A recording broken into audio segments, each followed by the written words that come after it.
Okay, so, ano ba ang klaseng pagkain na kinakain mo? Magsas, walang damay. Ano ba ang mga klaseng pagkain? Yes? Gulay, very good. So, anong klaseng gulay na ba? Anong klaseng gulay? Okra, wow. Pagkain ng okra, very good.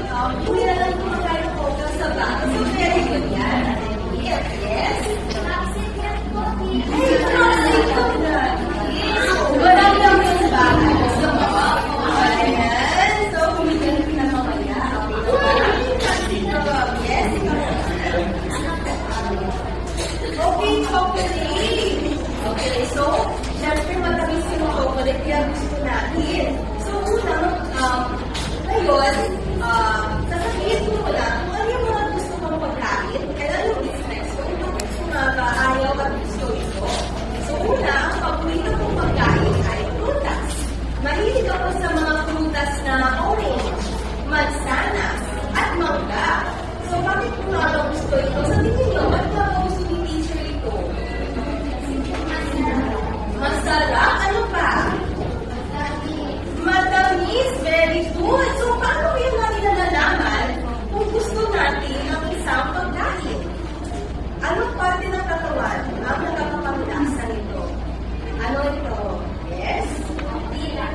Dila. Very good. Ngayon, tama si Ate. Bibigyan natin siya ng angel wings strap. So, ganito po yun.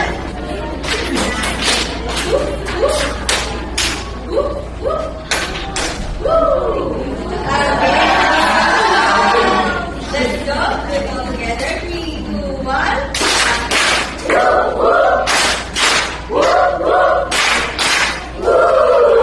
Okay, so ano nga ba yung mga ibang panlasa natin na nagagaling sa panlalasa sa tila? Magbigay ng isa. Ano yung mga ibang klase ng panlasa? Maasim, very good. Sino gusto ng maasim? Sino gusto ng maasim? Gusto mo ng maasim?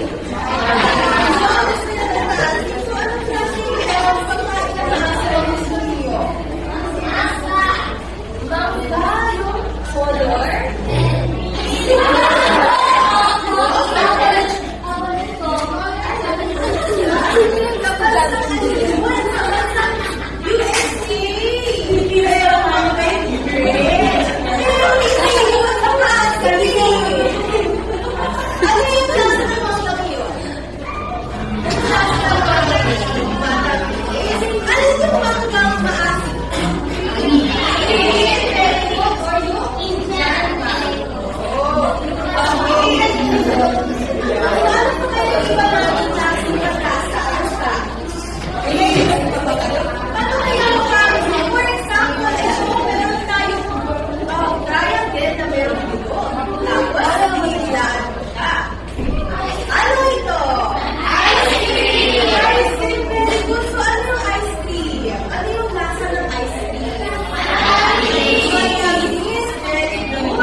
Kagaya ng adobong ice cream.